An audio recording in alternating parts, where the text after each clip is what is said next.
Hey guys, so this is my quick testimony. All right, so I gave my heart to Yeshua back in 2004. But I got I got saved out of state. So I was baptized in Georgia, something like that. No, I was also baptized there as well. So the reason I was in Georgia was to take part of this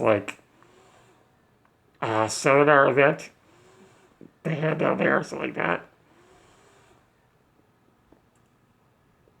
And the seminar was called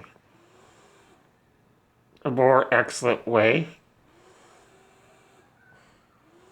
Basically, what it was about was something about supernatural healing and deliverance from a Christian standpoint. Though I didn't agree with everything that was taught, because the majority of it was it had this like prosperity gospel crap alongside it.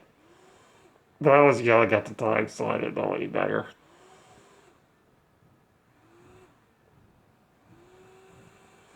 One of the things they taught was one of the things I taught that later on in life I realized wasn't completely correct.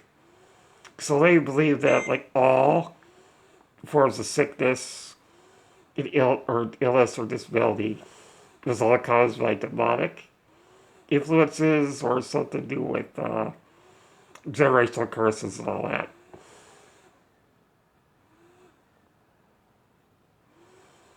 But over time, I realized that some illness can be used for the glory of God. Like there's a story about a blind man. So about they asked how to go. It's about who sinned. Was it his parents? Or he had to cause this? Or I don't remember the whole story.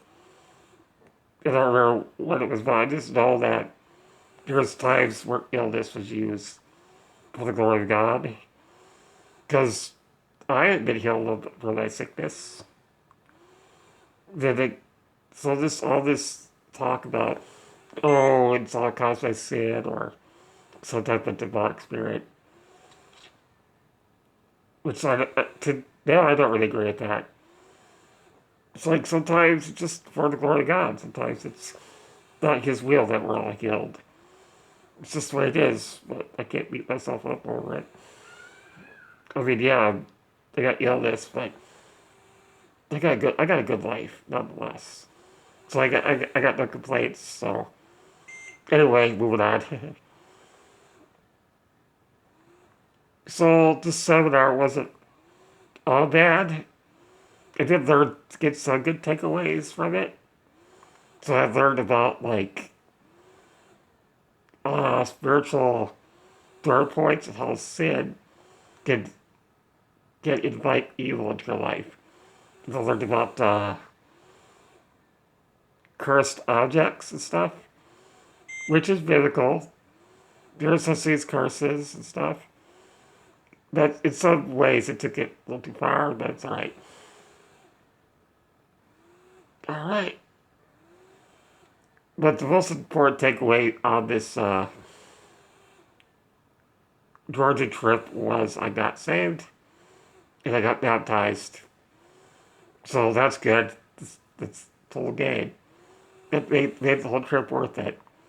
And this was a 3 day drive by truck to get there, so they were worth it. So it was worth it. All right, moving on to the next part of my life. So shortly after that event, my whole family we all became evangelical, I guess. This was '04. Before then, we weren't really. we went to church, but was it something we took very seriously? After this Georgia trip, my life changed for the better. The whole family got more serious on the faith. So that was around '04. All right. Then we joined a church called Real Life. It was a church about, oh, 8 minutes away from my house, so it was pretty good. Yeah, so the church is called the Word of Life. And we stayed there for a few years. I think we were there for 3.5 years or four, something like that. All right, but so we were there for a few years, but it really turned south. I don't know, over time, the management, the pastors kind of got a little, the whole church got cult like. It just got really shady. So after that, we eventually left that church. Well, we didn't really leave. We were kind of forced out. We weren't yes men, so yeah, we weren't just gonna take everything they said seriously. Like it's kind of like there wasn't like free thinking allowed. So like, yeah, that happened in 2007. 2007, yeah. So then after that event, we kind of went downhill after that. We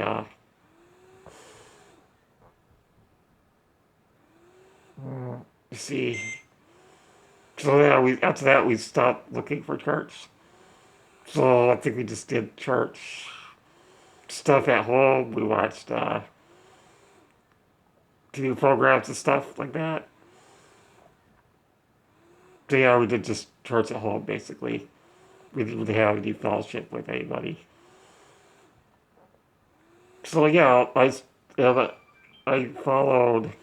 I started following a guy named Arnold Murray. He runs a church in Arkansas. Yeah, Arkansas. He runs a church called Shepherd's Chapel. He has a 24/7 TV channel or something like that I used to watch.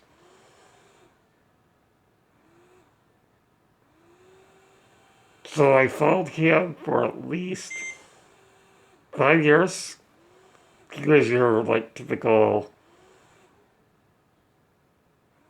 evangelical teacher, just nothing really special.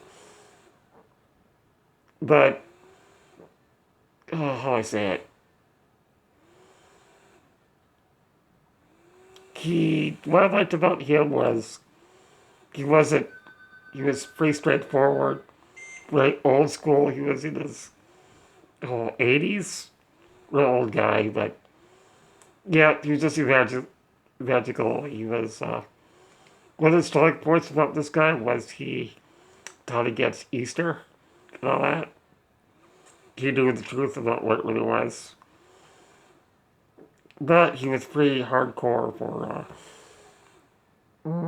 Christmas, yeah. So he was rolling on that for sure. So I was someone that was pretty hardcore to Christmas as well. But we're telling kids the truth about that. So yeah, I don't do any of the uh, cycle holidays anymore. Thanksgiving, I think I still do. I still fast about that one. Sorry guys, it's taking so long, but yeah, I need time to talk and all that. All right, where else was I here?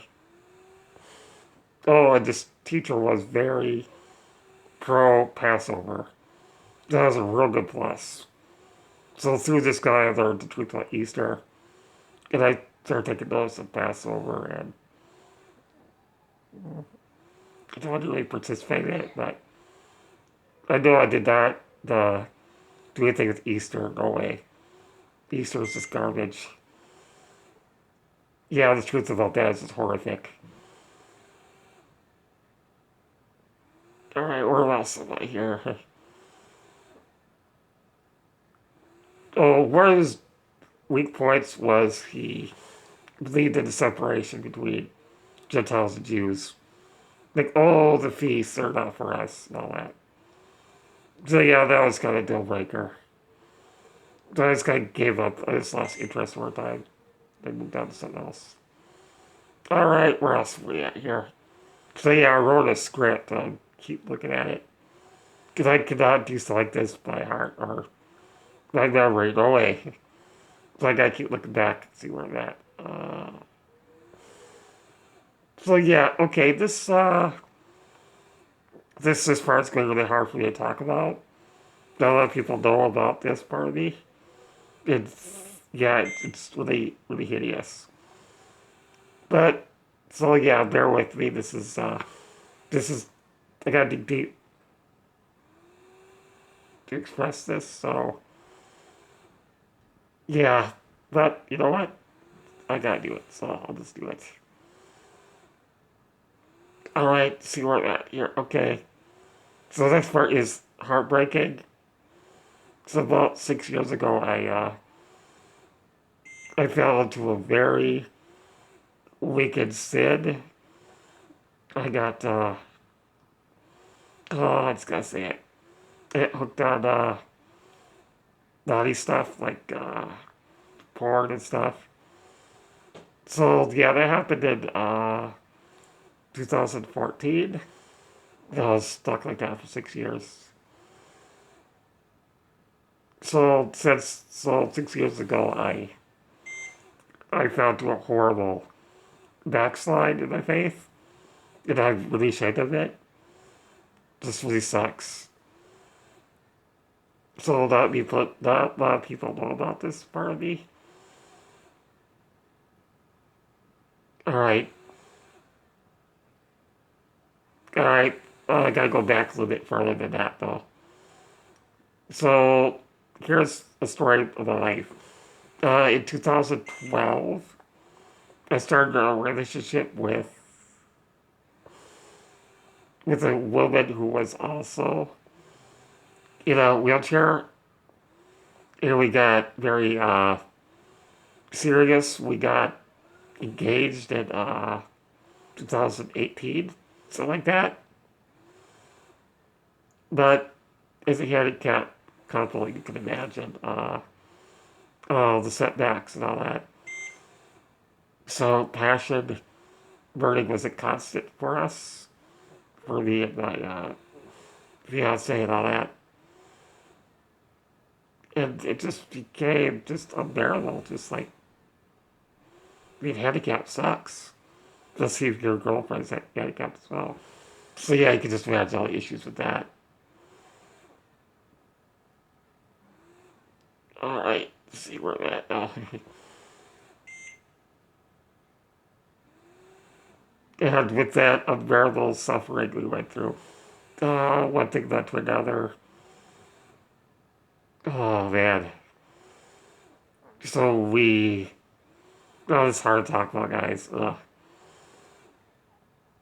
Yeah, it's just shameful what we went through and what we did.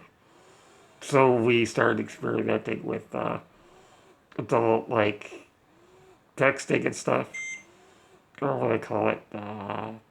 Sexting, something like that. And that it just got worse and worse from there. So well,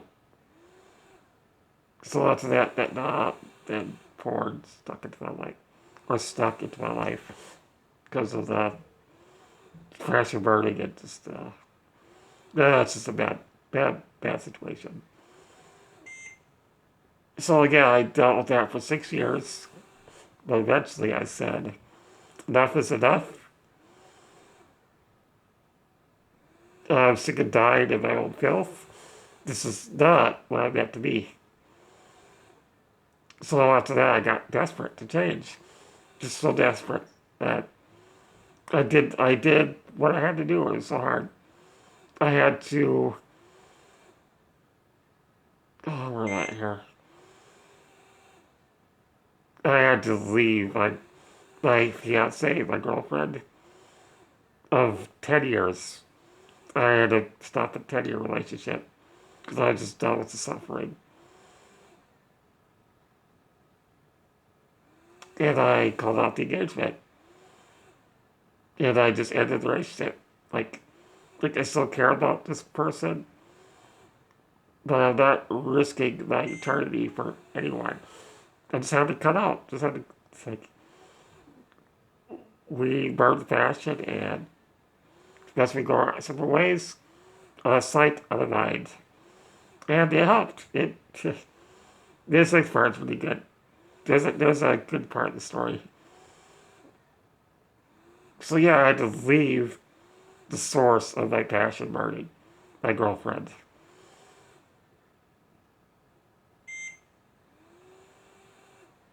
Alright, we broke up in May 2020. So yeah, about a year ago. Yeah, so I broke up a year ago.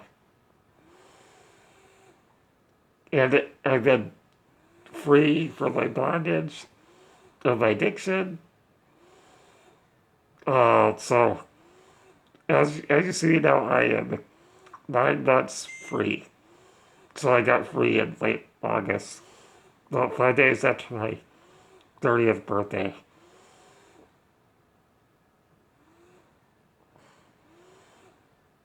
All right, but in those 9 months, a lot of good things happened to me. I started a Facebook group. I started a podcast. I became messianic. I came to the truth about the Sabbath and all that. And I honor and observe the feast days now. So with my freedom from that sin, I had made great progress, guys. It truly was a bondage. I couldn't move forward. But now I'm free. I can look forward now. So yeah, now I'm dedicating my life to Yeshua and to Torah. So yeah, I observe the law now. I take the food law seriously too now. Usually I did think of I just laughed it off. But I get the truth about what it means to be Torah observant and all that. Oh yes, and I discovered Cora French through my sister. She used to be part of the praise and worship team. Uh, about a year ago, I think she left or something. Yeah, the sister Kara. All right, so before I found you guys, I had no source fellowship. I was a very lonely person. I had no outreach at all. So yeah, I just kind of suffered alone in my head. My mind, I just had no outreach, no friends, no nothing. I had no way to confide in either. It was just terrible. But ever since I got free from my addiction and sin,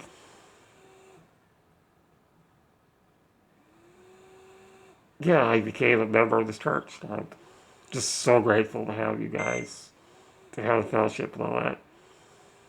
So yeah, I have found my purpose in life.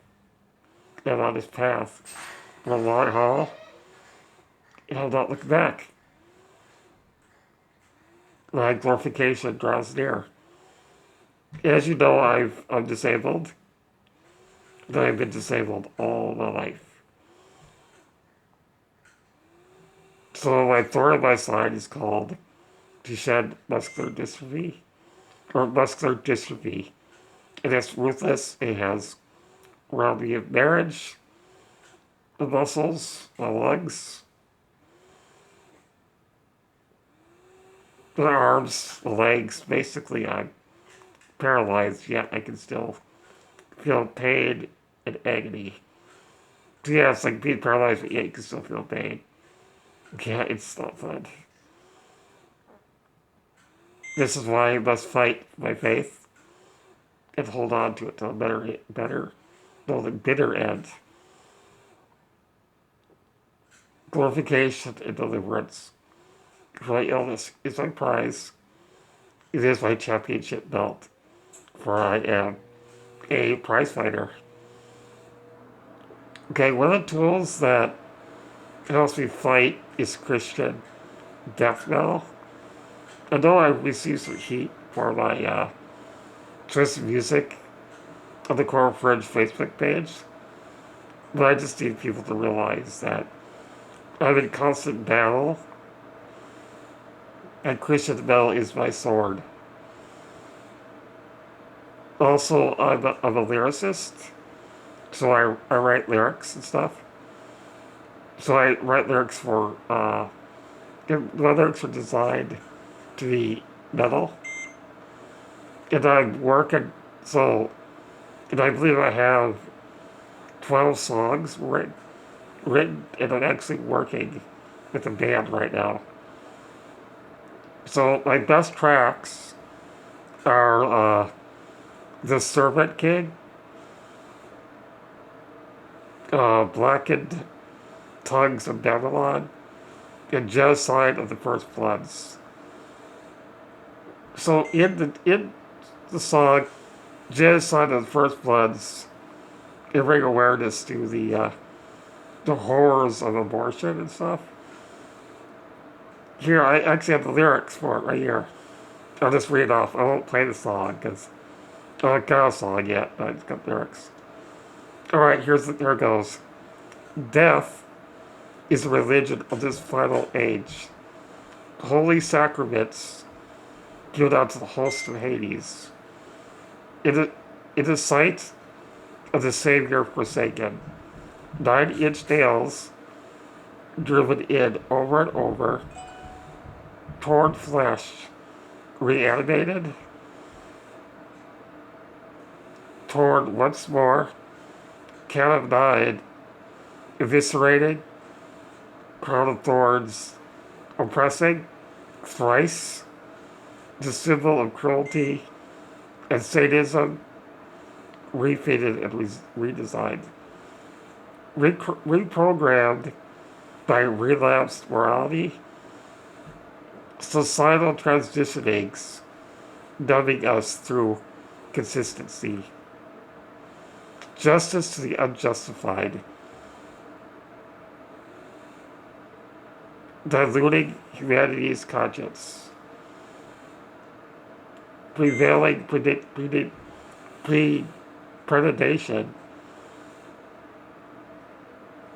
annihilation of the adolescents.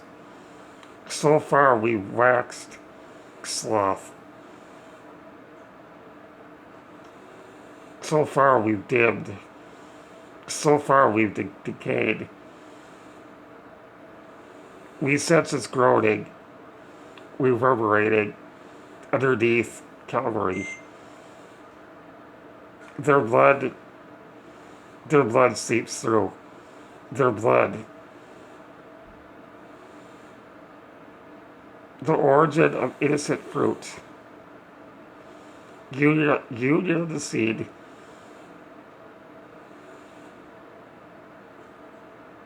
Oh, what's that word? I can't read it. Brought before the executioner. Dismembered anatomy to satiate the god of death. The next generation will only know death.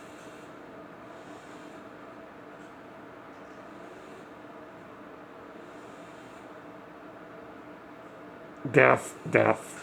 Yeah, it's hard to read that script. The voice of reason fades further and further from us. Bow down to death. Bow down to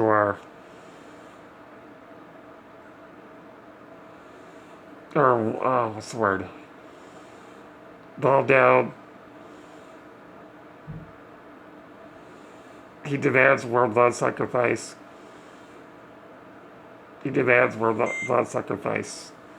How long will we continue to give of the innocent to the God of death? How far are we going to follow the father of lies? All in the name of convenience, I have become my own false God, deceived like the first creation, finding pleasure in my ungodly nature. Son of my dwelling, Gomorrah my sanctuary, wormwood my eternity. The blood, my God, the blood.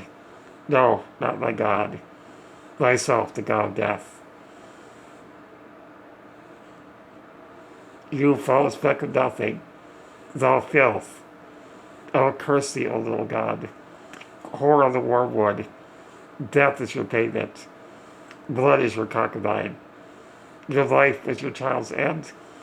My wrath is your child's sword. I will cut you off, for I am he. Vengeance is mine. Alright, guys.